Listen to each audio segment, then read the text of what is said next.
anyways, I recently have been on this like kick buying foundations, and the only problem is when I watch foundation reviews, they're always on people who do not have the same skin as me. Like, I have a lot of hyperpigmentation in my skin, very, very oily skin, and it's hard to find something that covers that. And for me personally, on a day-to-day basis, I don't like to spend a lot of time on my makeup. Like, this is what you'll see me as on a day-to-day basis with my, you know, I'll just wear mascara and foundation and maybe some lipstick and a blush.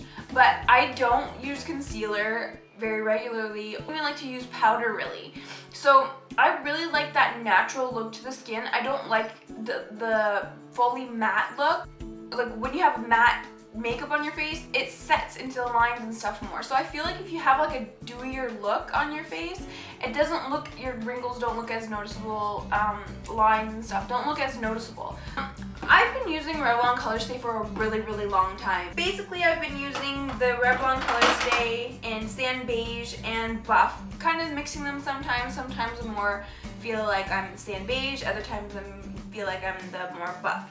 And I use the Revlon Colourstay for combination oily skin because that is my skin. My skin is very oily. The Revlon Colourstay does have very good coverage. I think it's a good foundation, but personally I don't see how good it is compared to what everybody else says. Notice that the packaging is different from the Revlon Colourstay in the States.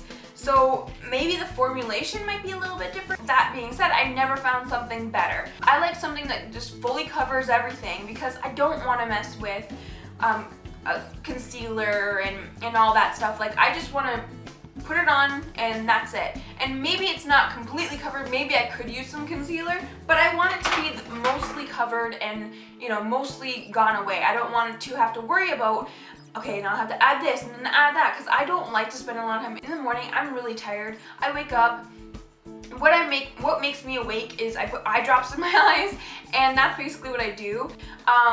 So, like, I want to wake up 10 minutes before I have to leave. That's the type of person I am. I do not like to wake up early.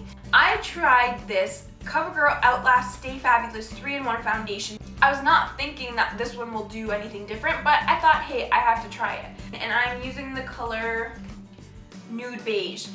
It's really hard to find a color. I feel like a lot of them look very similar. I bought this one first, which is the 942 medium beige, and if you look, they kind of look very similar in color. Like, they don't look that different. I use this brush to put it on, which is the Sigma Flat Top Synthetic Kabuki, the F80 brush, and I always like this brush to apply my foundations with.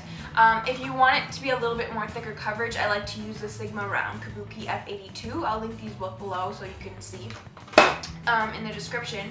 And with this foundation, I feel like it needs to be really worked into your skin, but it sets very quickly. With the Revlon Colourstay, I don't find that it sets very quickly. It's not even a thicker formula. Like, if you want to compare it to the Colourstay is much thicker. This is thinner. So as I actually was squirting it onto my hand, I was like, oh, this is so, like, this is thin, it's not going to cover anything. But when I put it on, I was very, very surprised that it actually covered a lot. I feel better than the Revlon Colourstay, and it sets very quickly. So I didn't even feel like I needed to wear a powder on top. And I was actually testing this without even meaning to test this. And I wore this and I put powder on top. I used the Vichy Derma Blend powder, setting powder. I keep busy where I work because I work at my sister-in-law's consignment store. So, like, you're always kind of doing something. So I don't really look at myself in the mirror. There's really no mirrors around to look at yourself unless you go to the bathroom. But so I came out of work like 8 hours later. I go into my car and then I just, you just look at yourself in the mirror, you're just checking to back out something. And I looked at my skin, I was just like, I was shocked that the foundation, felt like my skin still looked super nice. And I was like, that's weird, because usually I'll get like really red around the nose. I have capillaries around my nose and redness around my nose, and then I'll just get blotchy, and I usually feel like it's really faded. But that day, for some reason, it was crazy. I was like, wow, my skin looks really, really good. I was really excited. So I was like, okay, maybe it's a fluke, maybe it's the weather, whatever, blah, blah, blah. And the next day, I was working out in my garden. My sister was helping me plant some flowers because I do not have a green thumb. So I decided to use this foundation.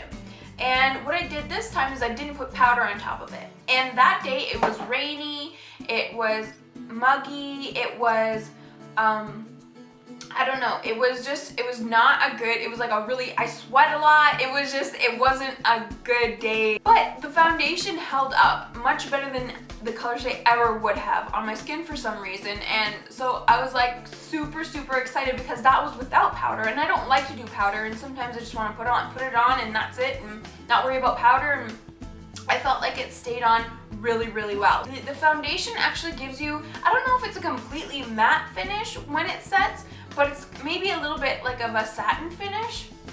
And it's really nice on the skin. Another thing I like about it is that it has a pump, where the Revlon Colourstay does not have a pump. I think this was even on sale when I bought it.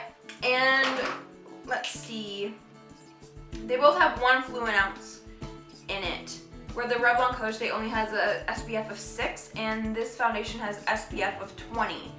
So it says it's a primer. It's a lasting power of a primer, which I completely agree. I did not use a primer underneath this, but I was really excited about the lasting power because I've never had a foundation last that long for me before.